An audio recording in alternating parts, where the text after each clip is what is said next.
یعنی پڑوسیوں کے ساتھ حسن سلوک کرنا، ان کی ضرورتوں کا خیال کرنا اتنا بڑا عمل ہے کہ جو یہ عمل اختیار کرے فرمایا گیا کہ جنت اس کا انتظار کرتے۔ لیکن یہاں ہمارا حال یہ ہے، قوم مسلم کا حال یہ ہے کہ اکثر پڑوسی آپس میں لڑتے ہیں۔ مسلمانوں کی بد اخلاقی کا حال یہ ہے کہ غیر مذہب کے لوگ مسلمان کا پڑوسی بننا نہیں چاہتے اور نہ اپنا پڑوسی مسلمانوں کو بنانا چاہتے۔ اس لیے کتنی سوسائٹیز ایسی جہاں مسلمانوں کو انٹری نہیں، مسلمان فلیٹ نہیں لے سکتا، مسلمان وہاں پر انٹری نہیں کر سکتا، کیونکہ مسلمانوں کی بد اخلاقی دنیا پر ظاہر ہو چکی ہے۔ ایک کافر مسلمانوں کے پاس رہ کر اپنے آپ کو محفوظ نہیں تصور، اس لیے کہ وہ دیکھ رہا ہے بھئی ہم تو دوسرے مذہب والے ہیں، یہ خود اپنے مذہب والے پڑوسیوں سے لڑتے رہتے، جھگڑتے رہتے، گندی گندی گالی دیتے، ماں بہن کی گالی دی جاتی۔ لیکن اگر میں آپ کو تاریخ بتاؤں تو آپ کو حیرانی ہوگی کہ اگر ہم اپنا ماضی دیکھیں، ماضی کے جھروکے میں جھانک کر دیکھیں، تو ہر غیر مسلم کی تڑپ یہ رہتی تھی کہ ہمیں مسلمانوں کا پڑوس نصیب ہو جائے۔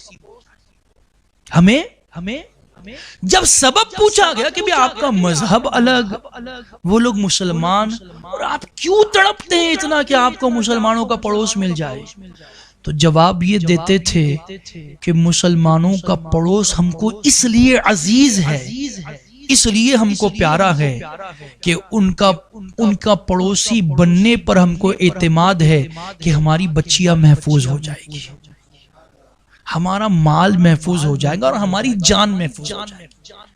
دیکھیں ان کو گارنٹی تھی کہ مسلمانوں کی سیرت و صورت اتنی پاکیزہ ہے، اتنی ستھری ہے کہ ان کے قریب رہنے کی بنیاد کبھی ہماری بچی کی آبرو نہیں لوٹی جا سکتی ہے۔ کیوں؟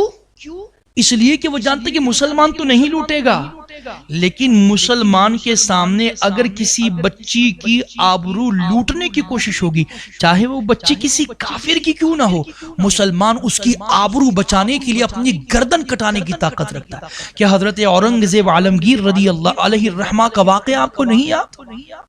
وہ خط لکھا گیا تھا لیکن واقعہ لمبا میں نہیں عرض کرتا، بھائی اشارہ دے رہا ہوں۔ اورنگزیب عالمگیر نے بڑی عظیم مہم چلا کر اس بچی کی آبرو بچائی، جبکہ وہ بچی کسی مسلمان کی نہیں، کافر کی بیٹی تھی۔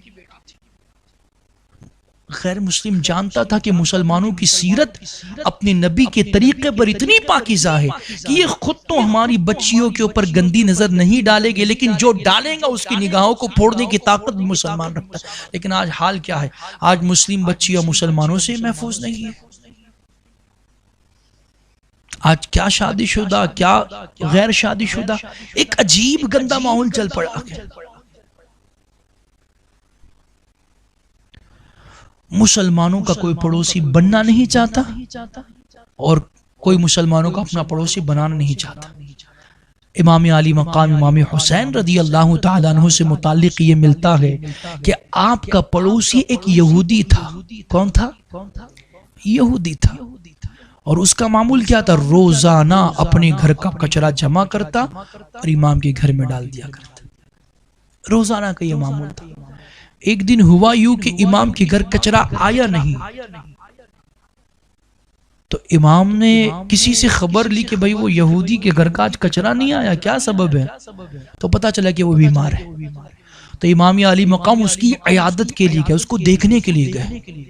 تو اس نے سوچا کہ شاید امام میں بیمار ہوں تو بدلہ لینے کے لیے آئے۔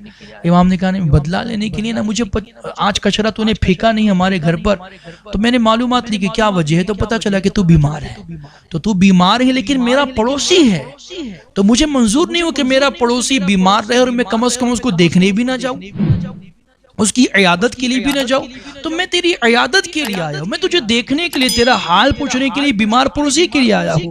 قربان جائے، اس یہودی نے کہا اے امام، جب آپ کی سیرت اتنی عظیم ہے، آپ کا اسلام اتنا عظیم ہے، آپ کا پیغام اتنا عظیم ہے، تو کفر کی دھرتی سے اور کفر کی دنیا سے مجھے نکالیں، کلمہ پڑھائے، مسلمان بنا کر ایمان کی وادی سے مجھے آشنا کر دیں۔ یہ حال تھا ہمارا، لیکن آج ہمارا حال کتنا بد سے بدتر ہو چکا ہے۔ ہمارا پڑوسی آج بھوکا مر رہا ہے، ہمیں خبر بھی نہیں۔ ہم اپنے گھر میں مرغ مسلم بناتے ہیں، بریانی پکاتے ہیں، جس کی خوشبو ہمارے غریب پڑوسی تک جاتی ہے، اور وہ وہیں پر گھٹ گھٹ کر بیٹھ جاتا ہے، لیکن ہمارے گھر سے ان کو کھانا نہیں جاتا، ضرورتوں کا خیال نہیں رکھا جاتا۔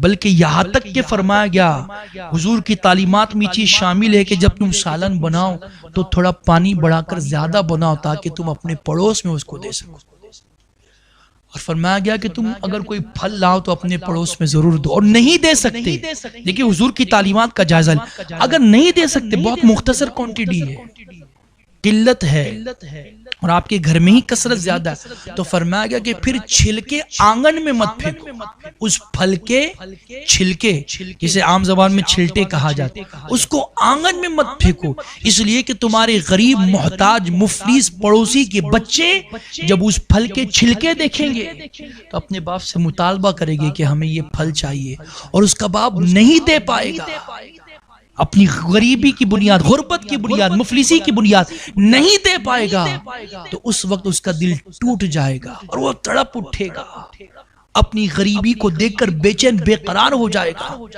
میرے آقا صلی اللہ علیہ وسلم غریب کو تڑپانا بھی نہیں چاہتے، اس لیے حکم دیا کہ تم اپنے پھل کے چھلکے کو آنگن میں مت ڈالو۔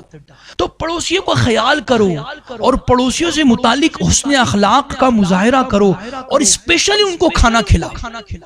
تو روایتوں میں فرمایا کہ جو بندہ یہ عمل اختیار کرے، جنت ایسے بندے کا انتظار کرتی ہے۔ تو یہ چار لوگ تھے جو آج کے مختصر درس میں